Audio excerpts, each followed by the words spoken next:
Breaking news చూస్తున్నాం. AP deputy CM Pawan Kalyan alias power star Pawan Kalyan.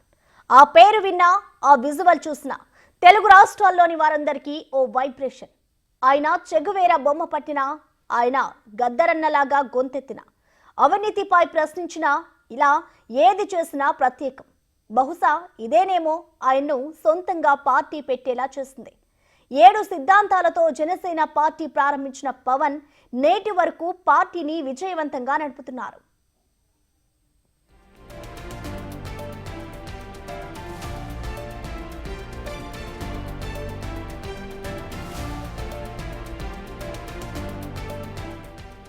అయితే ఈ మొత్తం జర్నీ పవన్ లో చాలానే మార్పులు తీసుకొచ్చిందంటున్నారు పలువురు. చెగువేరా పవనిజం అంటూ తన మార్కు సిద్ధాంతాలతో యువతను ఆకర్షించిన పవన్ నేడు ఆ సిద్ధాంతాల నుంచి ట్రాక్ చేంజ్ అయ్యారా అంటే అవుననే సమాధానం వినపడుతోంది. మెల్లగా తన సిద్ధాంతాలను వీడి తనకు పూర్తిగా విరుద్ధమైన కాషాయ సిద్ధాంతాల వైపు మల్లుతున్నట్లు కనిపిస్తోంది. పవన్ ఇలా బీజేపీ సిద్ధాంతాలను మోస్తున్నాడా అనేందుకు కారణాలు లేకపోలేదు. తాజాగా ఆయన చేస్తున్న పలు కార్యక్రమాలే దానికి అద్దం పడుతున్నాయి. ఆయనే లేవనెత్తుతున్న అంశాలు, ఆయన పిలుపునిస్తున్న మాటలు చూస్తుంటే పవన్ హిందుత్వ ఎజెండాతో పూర్తిగా బీజేపీ లైన్లోకి వెళ్లిపోయారా అనే అనుమానాలు ఆయన అభిమానుల్లోనే కలుగుతున్నాయి.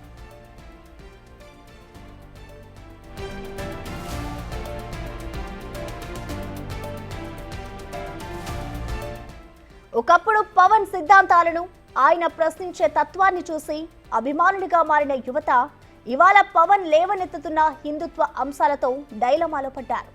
ఏంటి, ఈయనే మన పవర్ స్టారా లేక ఈయన మరో పవన్ కళ్యాణా అనే అనుమానాలు సైతం వ్యక్తం చేస్తున్నారు ఫ్యాన్స్. మరి పవన్ లో ఇంతలా మార్పు కారణాలేంటో అనేది అంతు చిక్కని ప్రశ్న.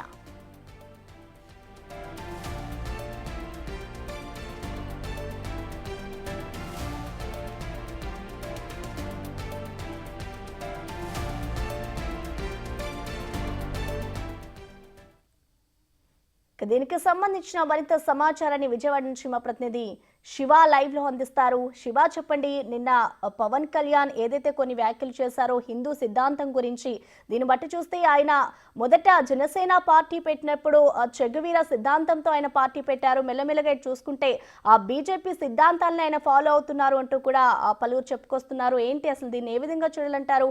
పవన్ మొత్తానికి ఆ బీజేపీకి సంబంధించిన దేనికి వెళ్తున్నారనుకోవచ్చా? ప్రసన్న, మొత్తం మీద చూసుకుంటే ఏదైతే పార్టీ స్థాపించినప్పుడు ఉన్న చెగువీర సిద్ధాంతాలు, ఆ రోజున్న వామపక్ష భావజాలాలు, అలాగే ఆయన గతంలో అనేక పార్టీలతో పొత్తు పెట్టుకున్నాడు. వామపక్షాలతో పెట్టుకున్నాడు, బీఎస్పీతో పెట్టుకోవడం జరిగింది. చెగువీర సిద్ధాంతాన్ని తాను అమలు చేస్తాను, వందలాది వేలాది పుస్తకాలు చదువుతాను, సమాజానికి సంబంధించి దిశానిర్దేశం సంబంధించి ప్రతి అంశాన్ని తను కులంకుశంగా పరిశీలించి ఛేదిస్తానని చెప్పిన పవన్ కళ్యాణ్ ప్రస్తుతం ఆయన ఆర్ఎస్ఎస్ బీజేపీ లైన్ వైపు పయనిస్తున్నట్లు కూడా స్పష్టంగా అర్థమవుతుంది. ఏదైతే గత ఎన్నికల సమయంలో కూటమి ప్రభుత్వం నుంచి పవన్ కళ్యాణ్ ఉప ముఖ్యమంత్రిగా బాధ్యతలు స్వీకరించారు. తెలుగుదేశం, బీజేపీ, జనసేన కలిసి పోటీ చేసిన తర్వాత గతానికి భిన్నంగా ఆయన క్వైట్ ఆపోజిట్గా అప్పటి పవన్ కళ్యాణ్ ఇప్పటి పవన్ కళ్యాణ్ ఒకటేనా అనే అనుమానం కలిగించే రీతిలో పవన్ కళ్యాణ్ వ్యవహార శైలి, ఆయన తీరు, ఆయన ప్రస్తుతం చేస్తున్న కార్యక్రమాలు కూడా పూర్తిగా క్వైట్ భిన్నంగా కనిపిస్తున్న పరిస్థితి కూడా స్పష్టంగా కనిపిస్తుంది. గతంలో ఆయన చెగువీర సిద్ధాంతాలను అమలు చేశారు. తనకి కులాలు, మతాలు, ప్రాంతాలతో సంబంధం లేదు, తాను అన్ని మతాలకి, అన్ని కులాలకి, అన్ని ప్రాంతాలకి సమానుడని చెప్పి అనేక సందర్భాల్లో చెప్పిన పరిస్థితి కనిపించింది. కానీ పవన్ కళ్యాణ్ మాత్రం ప్రస్తుతం సనాతన ధర్మం మార్గం పేరుతో కూడా హిందుత్వాన్ని ఎత్తుకునేందుకే ఆయన వ్యవహరిస్తున్న తీరు ఇటీవల చూసుకుంటే గత సంవత్సరన్నర కాలంగా మనం దగ్గర నుంచి పరిశీలిస్తే నిత్యం ఏదో ఒక మాల వేసుకోవటం, వారాహి మాల కావచ్చు, అమ్మవారి మాల కావచ్చు, దసరా సమయంలో ఆ అమ్మవారి మాల కావచ్చు, తాజాగా చూసుకుంటే పాశ్చాత్య దీక్ష కావచ్చు, అలాగే తిరుమల పాదయాత్రగా మెట్ల మార్గంలో నడిచి ఇట్లా రకరకాల విధానాలకు సంబంధించి కూడా ఆంధ్రప్రదేశ్లో భారతీయ జనతా పార్టీ ప్రతినిధిగా పవన్ కళ్యాణ్ వ్యవహరిస్తున్నాడా అనే అనుమానం అయితే మాత్రం ప్రస్తుతం ఆంధ్రప్రదేశ్ ప్రజల్లో మాత్రం కనిపిస్తున్న పరిస్థితి కనిపిస్తుంది. ఎందుకంటే దేశవ్యాప్తంగా కూడా భారతీయ జనతా పార్టీ ఒక రకమైన పాలసీని అమలు చేస్తున్న నేపథ్యంలో ఆంధ్రప్రదేశ్కు సంబంధించి కూడా ఆ పార్టీకి ఒక బలమైన నాయకుడు, బలమైన కేడరు, బలమైన వ్యక్తి కావాలనేది భారతీయ జనతా పార్టీ ఒక ఆలోచన చేస్తుంది. సో ఆలోచనలో భాగంగానే ప్రస్తుతం పవన్ కళ్యాణ్కి సంబంధించి సామాజిక వర్గం పైన కానీ లేకపోతే సినీ గ్లామర్ విషయంలో కానీ పూర్తి స్థాయిలో కూడా ప్రజల్లో ఒక బ్రాండ్ ఇమేజ్ని ఆయన క్రియేట్ చేసుకున్నారు. చంద్రబాబు, జగన్, పవన్ కళ్యాణ్ ముగ్గురు పేర్లు ఇంచుమించుగా సమానంగా పలికే స్టేజికి పవన్ కళ్యాణ్ చేరుకున్న నేపథ్యంలో కూడా ఖచ్చితంగా మాస్ ఫాలోయింగ్ ఉన్న నేతని తమ పార్టీ నేతగా కావాలనేది భారతీయ జనతా పార్టీ ఆలోచనగా కనిపిస్తోంది.